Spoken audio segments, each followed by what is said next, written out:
Hi friends, I am Uday Kandpal and I welcome you all to yet another lecture on NCERT Class 6 History Chapter 10 with fact elaboration by Uday Kandpal. The name of the chapter today is New Empires and Kingdoms. So we will talk first about the Prashastis.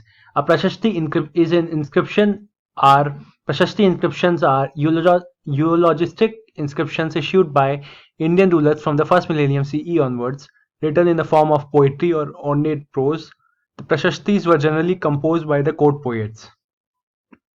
The Prashastis generally contain genealogies of rulers or other issuers subordinate to them, their achievements, especially the military activities, their comparisons with the legendary heroes, and the other details. The inscriptions issued by the subordinates often recognize the rulers as the descendant of a deity and bestowed titles and honors upon them. One of the first known Prashastic inscription in the Sanskrit is the Junagadh rock inscription of the Rudradaman, circa 150 CE. The first long inscription is fairly understand Sanskrit that has survived into the modern era, which became a prototype for Gupta era poetic Prashastis. According to American scholar Richard G. Solomon, the inscription represents a turning point in the history of epigraphic Sanskrit. This is the first long inscription recorded entirely in more or less standard Sanskrit, as well as the first extensive record in the poetic style. Although further specimens of such poetic Prashastis in Sanskrit are not found until the Gupta era. From a stylistic point of view, Rudradaman's inscription is clearly their prototype. So, one of the important Prashastis are the Junagadh rock inscription of the Rudradaman, 150 CE. Then the Tamil Kirti inscription are similar to the Prashastis but feature far more standardized formats. Example are Nashik Prashasti, 2nd century CE, Satvahana dynasty. Prayag Prashasti, 4th century CE, Gupta dynasty.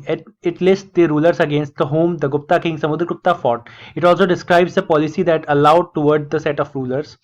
Velvikudi inscription, 8th century CE, Pandya dynasty.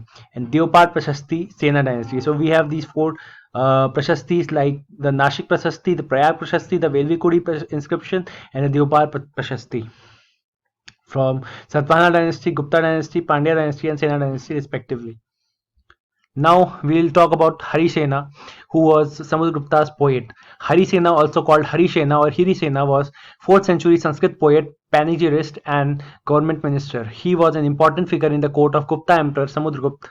His famous poem written 345 CE describes the bravery of Samudragupta and is inscribed in the Allahabad pillar. At least one of his known inscriptions was written as a panegyric. A panegyric is a praise. Harisena was an early writer of Kavi poetry. Arthur Berriedel Keith says that Harisena's poem bears expressly the little Kavya, though it consists both of prose and verse. Its structure is similar to the delineation of kings adopted in the prose of romance of Subandhu and Ban or Banbhat.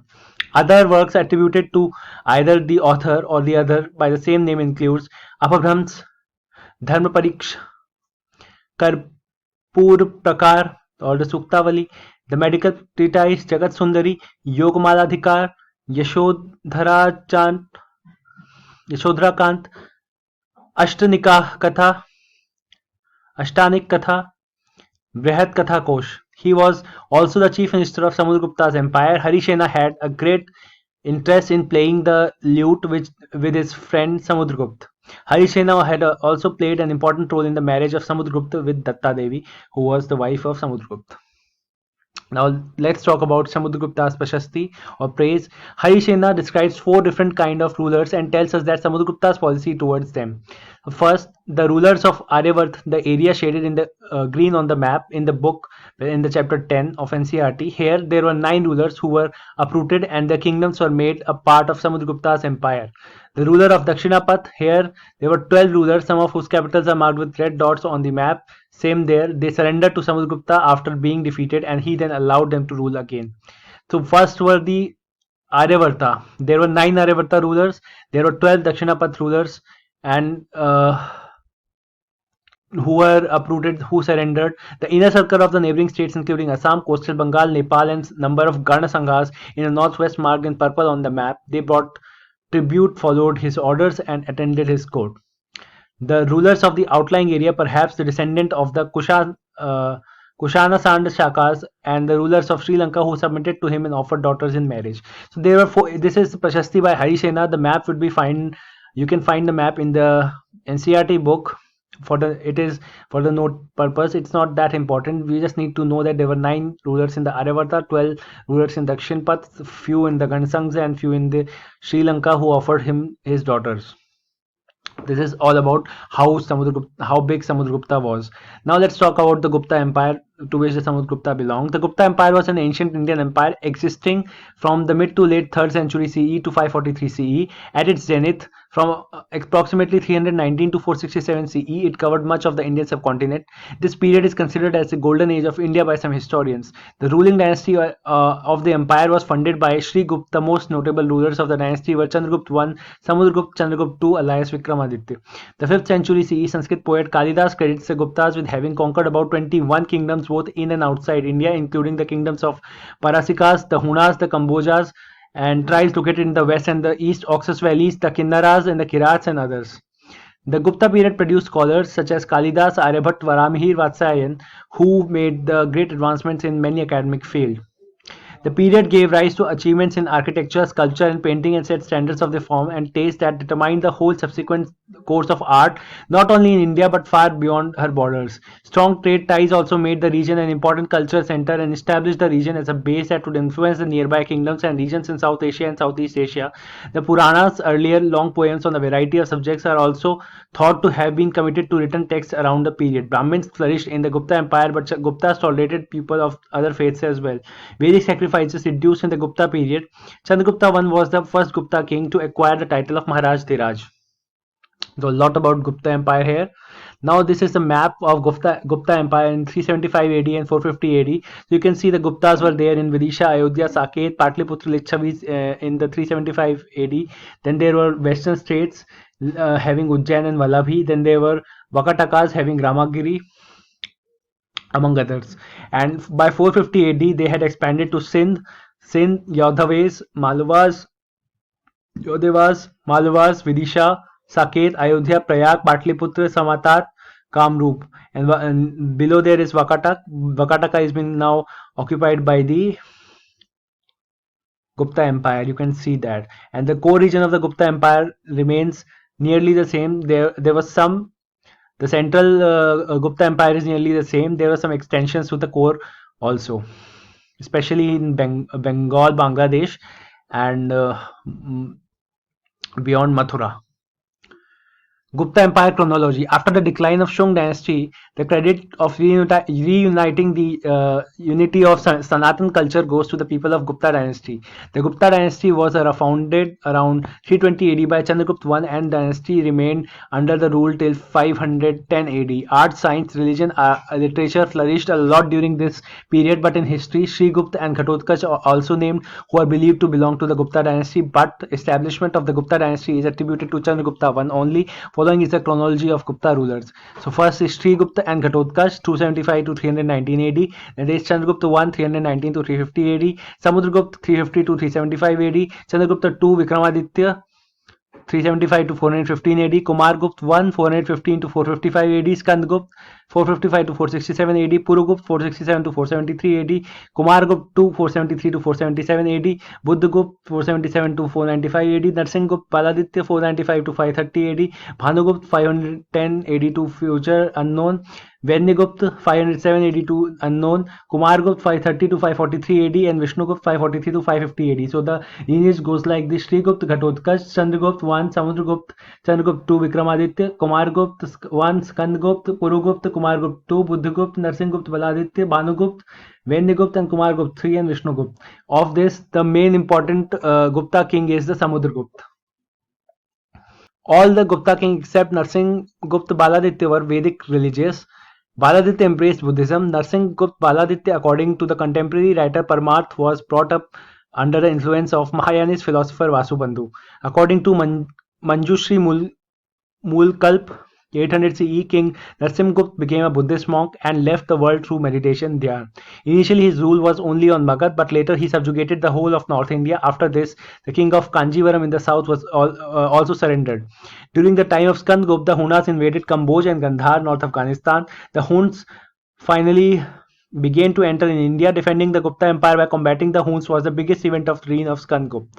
Skandgupta and Huna's army fought fiercely and the Gupta army emerged victorious. The Huns were never able to move beyond Gandhar, while the people of Hun and Sakya caste lived in different areas of India at that time. Gupta Empire military. In contrast to the modern empire, the Gupta introduced several military innovations to Indian warfare.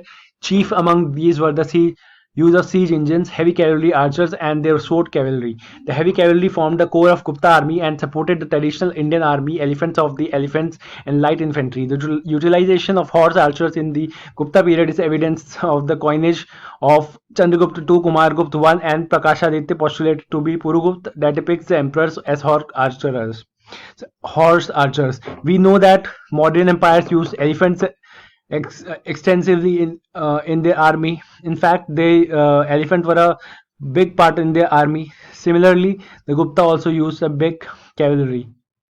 Unfortunately, there is a paucity of contemporary sources detailing the tactical operations of the Imperial Gupta army. The best extant information comes from the Sanskrit Mahakavya epic poem Raghuvansh, written by classical Sanskrit writer and dramatist Kalidas. So Raghuvansh was written by Kalidas, point to be noted. The five arms of the Gupta military included infantry, cavalry, chariot, elephants, and ships. Gunhegar Gunaighar copper plate inscription of the Gupta mentions ships but not chariots. Ships had become an integral part of Indian military in the 6th century AD. Gupta administration. A study of the epigraphical records of the Gupta Empire shows that there was a hierarchy of administrative divisions from top to bottom. The empire was called by various names such as Rajya, Rashtra, Desh, Mandal, Prithvi, and Avani. It was divided into 26 provinces which were styled by Bhukti, Pradesh, and Bhog. Provinces were also divided into Vishayas and put under the control of Vishayapatis. A Vishayapatis administered the Vishay with the help of Adhikaran, Council of Representatives, which comprised the four representatives Nagar Srishti, Sartvaha, Pratham Kulika, and Pratham Kayasth.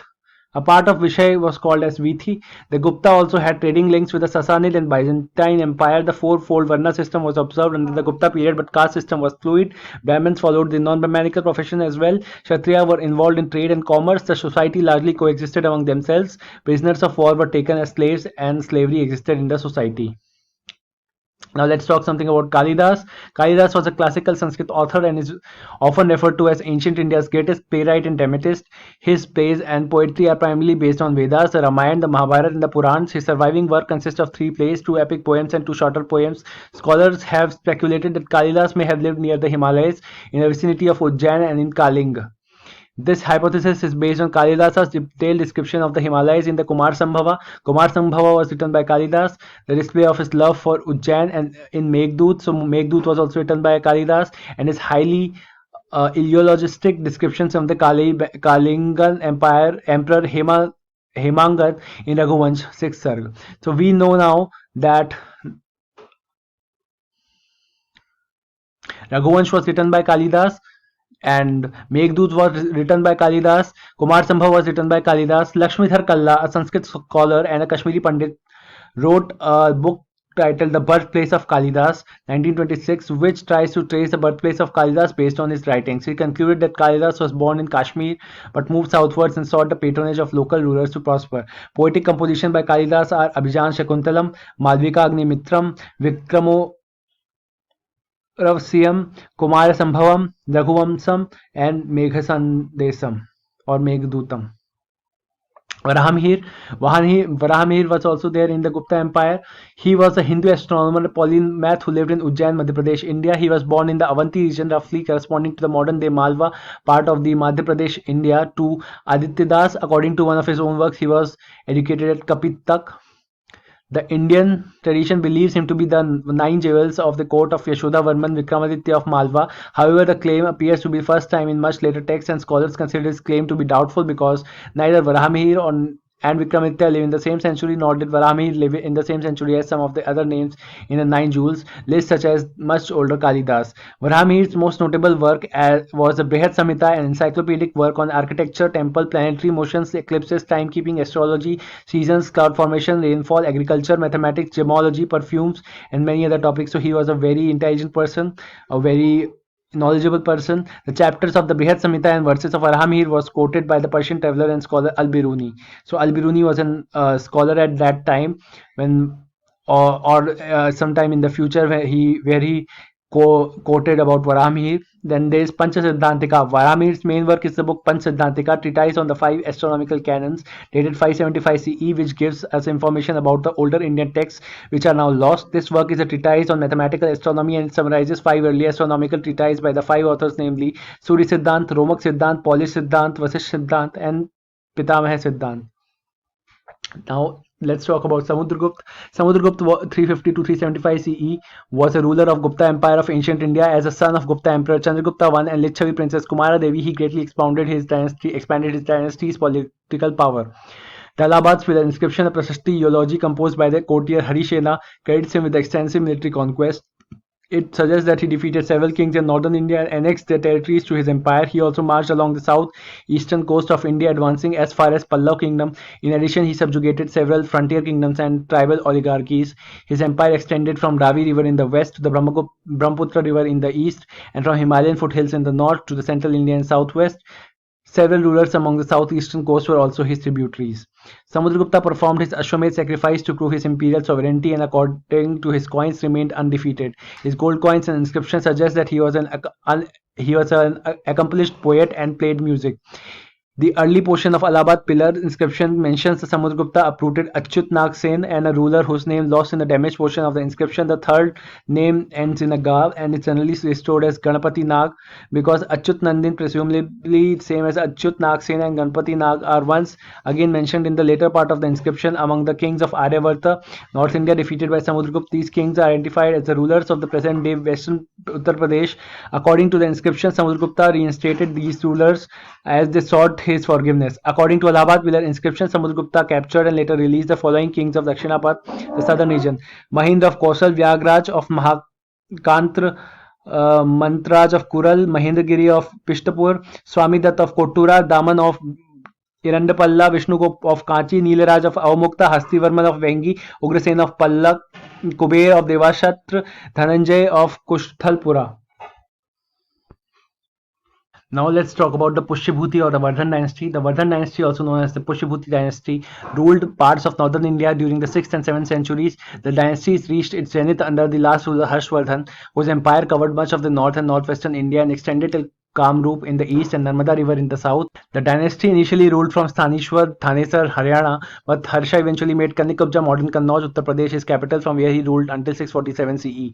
According to Harshcharit, composed by the court poet Ban Bhatt, the family was known as Pushyabhuti dynasty or the Pushpabhuti dynasty. The Pushyabhuti dynasty originally ruled a small area under the capitals Thaneshwar or Thanesar. Their rule, Aditya Sen, was probably a feudatory to Sharvavarman, the Mokhari king of Kannauj. His successor, Prabhakar Vardhan, may have been a feudatory to the Mukhari king, the Avantivarman, in his early days. Prabhakar's daughter, Rajeshri, married Avantivarman's son Grahavarman. As a result of his marriage, Prabhakar's political status increased significantly and he assumed the imperial title Param Bhattarak, Mahadhiraj, the one to whom the other kings bow because of his valor and affection. The following are the known rulers of the Pushyabhuti or the Vardhan dynasty with an estimated period of reign. So Pushyabhuti, possibly mythical. Naravardhan 500 to 525 CE, Rajavardhan 1 525 to 555 CE, Adityavardhan or Aditya Sen 555 to 580 CE, Prabhakarvardhan 580 to 605 CE, Rajavardhan or Rajavardhan 2 605 to 606 CE, Harshvardhan or Harshvardhan 606 to 647 CE. So Pushyabhuti, Narvardhan, Rajavardhan 1, Adityavardhan, Prabhakarvardhan, Rajavardhan 2, Harshvardhan were the kings of the Pushyabhuti dynasty. So Harshavardhan Empire, data source Wikipedia is here. You can see the Chalukya kingdoms, the Pallava kingdoms in the south, and the Kalinga in Odisha region, Vallabhi in the Gujarat region, Sindh region, and there is a Kashmir region. And this green color is the Harsha Empire from Thaneshwar in Haryana to West Bengal and Malwa regions, including Patliputra. Harshvardhan, also known as the Indian emperor who ruled the North India from 606 to 647 CE. He was a member of the Vardhan dynasty and was the son of Prabhakar Vardhan, who defeated the Alcon Huna invaders and the young brother of Rajyavardhan, a king of Thanesar, present-day Haryana. The Chinese traveller Xuanzang visited the court of Harsha and wrote a very favorable account of him, praising his justice and generosity. The point to be noted: Xuanzang visited the court of Harsha. Harsha's sister Rajashri had been married to the Mokhri king Gayavarman. The king some years later had defeated and killed by the king Devagupta of Malwa, and after his death Rajashri had been cast into prison by the victor. Harsha's brother Rajyavardhan, then king at Thanesar, could not accept this affront on his family, so he marched against the Devagupta and defeated him. However, Shashank, king of Gaud in the eastern Bengal, and then entered Magad as a friend of Rajyavardhan but in secret alliance with Malwa king. Accordingly, Shashank treacherously murdered Rajavardhan. On hearing about the murder of his brother, Harsha resolved at once to march against the treacherous king of God, but this campaign remained inconclusive and beyond a point. He turned back. Harsha ascended the throne at the age of 16. Although he was successful in the east and conquered both Magad and Bengal, he was not successful elsewhere. He tried to cross Narmada to march into Deccan but was stopped by the ruler belonging to the Chalukya dynasty, Pulkeshin II. Like many other ancient Indian rulers, Harsha was eclectic in his religious views and practices. His seals described his ancestors and sun worshippers, his elder brother as a Buddhist and himself as a Shaivite. His land grant inscriptions describe him as Param Maheshwar, supreme devotee of Shiva, and his play Naganand is dedicated to Shiva's consort Gauri. His court poet Ban Bhatt also describe him as a Shaivite. Harsha is widely believed to be Barn also describes him as Shaivite. Harsha is widely believed to be the author of three Sanskrit plays, Ratnavali, Nagananda, and Priyadarshika. So, point to be noted: Ratnavali, Nagananda, and Priyadarshika were the three Sanskrit play whose author was Harshvardhan itself. Then come to Pallav dynasty. The Pallav dynasty was Indian dynasty that existed from 275 CE to 897 CE, ruling a portion of southern India. They gained prominence after the eclipse of Satvahana dynasty, whom the Pallavas served as feudatories. Pallavas became a major power during the reign of Mahendravarman I 571 to 630 CE and Narsinghavarman I 630 to 668 CE, and dominated the Telugu and the northern parts of the Tamil regions for about 600 years until the end of 9th century.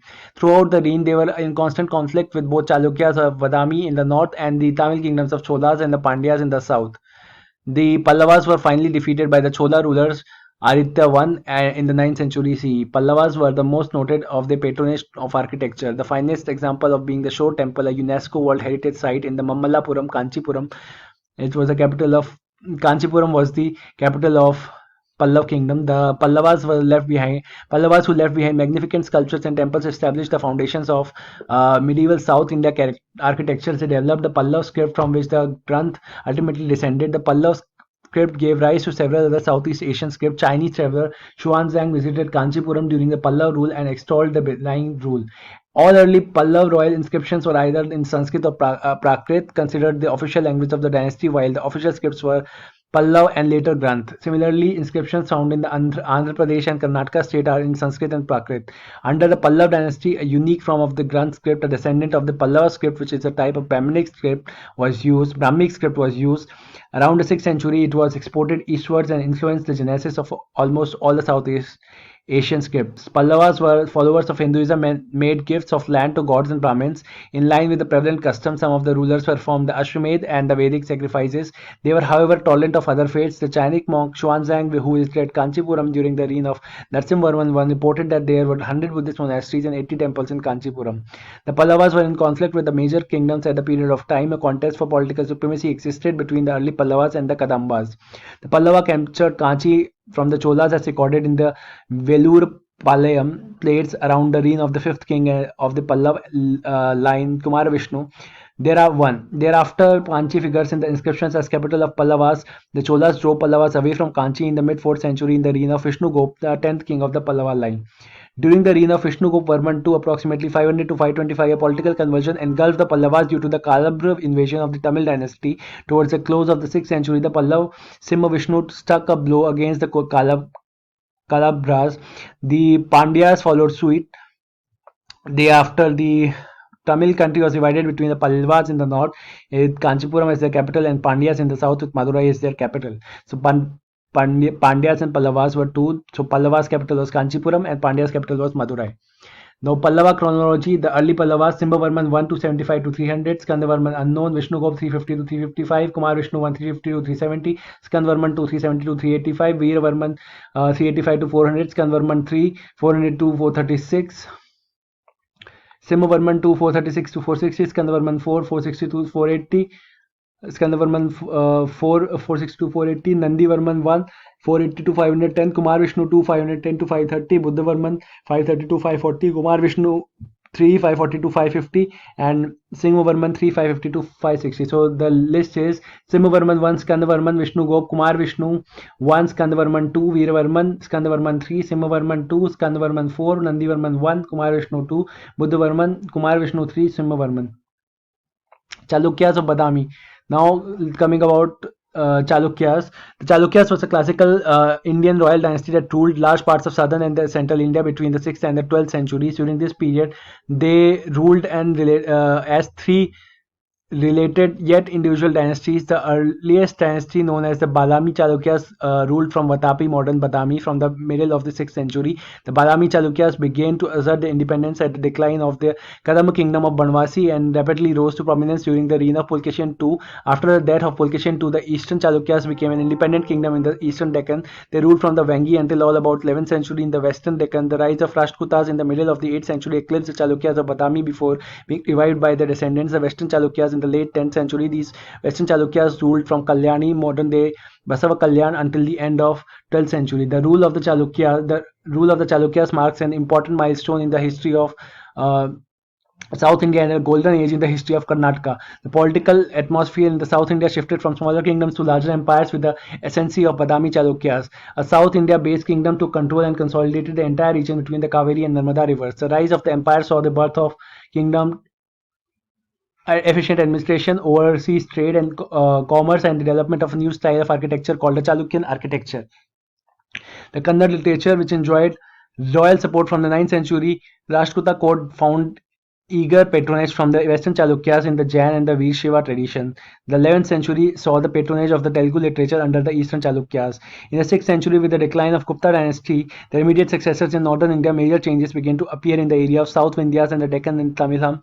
The age of small kingdoms had given way to large empires in the region. The Chalukya dynasty was established by Pulkeshin I in 543. Pulkeshin I took Vatapi, modern day Badami, in the Bagalkot district, Karnataka, under the control and made it the capital. Pulkeshin I and his descendants are referred to as Chalukyas of Badami. They ruled over an empire that comprised the entire state of Karnataka and the most of Andhra Pradesh in the Deccan. Aihole near Badami was the capital of Chalukya, an important trading center. We know that Pulkeshin II from his Prashasti by his court poet Ravi Kirti. So Ravi Kirti was a court poet of Pulkeshin II, the Chalukya king. Then Pulkeshin II, whose pre-coronation name was Erai, commanded the control over the entire Deccan and is perhaps the most well-known emperor of the Badami dynasty or the Chalukya. He is considered one of the notable kings in Indian history. His queens were princes from the Alupa dynasty of the South Kannada and the Western Ganga dynasty of the Talakad, clans with whom with Chalukyas maintained close family and marital relationship. Pulkeshin II extended the Chalukya empires up to the northern extents of the Pallav kingdom and halted the southward march of Harsha by defeating him on the banks of river Narmada. He then defeated the Vishnu Kundins in the southeastern Deccan. Pallav Narsimvarman, however, reversed his victory in 642 by attacking and occupying the Badami temporarily. It is presumed Pulkeshin II, the great hero, died fighting. Badami Chalukya dynasty went into a brief decline following the death of Pulkeshin II due to the internal feuds when Badami was occupied by the Pallavas for a period of 13 years. It recovered during the reign of Vikramaditya I, who succeeded in pushing the Pallavas out of Badami and restoring the order of empire. Vikramaditya I took the form of Raj Malla, sovereign of the Mallas, and the 37-year rule of the Vijayaditya was a 696 to 733 was a prosperous one, and its prolific temple building activity it is known for. The empire was in its peak again during the rule of illustrious Vikramaditya II, who is 733 to 744, who is known not only for his repeated invasions of the temporary territory of the Tondai Mandalam and his subsequent victories over the Pallav Nandivarman, but also his benevolence towards the people and the monuments of Kanchipuram, the Pallav capital. He thus avenged the earlier humiliation of Chalukyas by the Pallavas and engraved a Kannada inscription on the victory pillar at Kailashnath temple. During his reign, Arab intruders of the Umayyad Caliphate invaded southern Gujarat and was the Chalukya rule and under Chalukya rule, but the Arabs were defeated and driven out by Pulkeshi, a Chalukya governor of Navsari. He later overran the other traditional kingdoms of Tamil country, the Pandyas, the Cholas, the Cheras, in addition to the subduing of Kalabra ruler. The last Chalukya king Kirtivarman II was overthrown by Rashtrakuta king Dantidurg in 753. At the peak, the Chalukyas ruled a vast empire stretching from Kaveri in the south to Narmada in the north. This is the map for Chalukya of Badami. Data source is Wikipedia. You can see the parts of Gujarat, Madhya Pradesh, Maharashtra, Karnataka, and Andhra Pradesh are there. Now Telangana, now Telangana is also there in the map. So thank you for watching my lecture. Hope you liked it. Hope you learned a lot for your competitive exam. Have a nice day. Bye bye.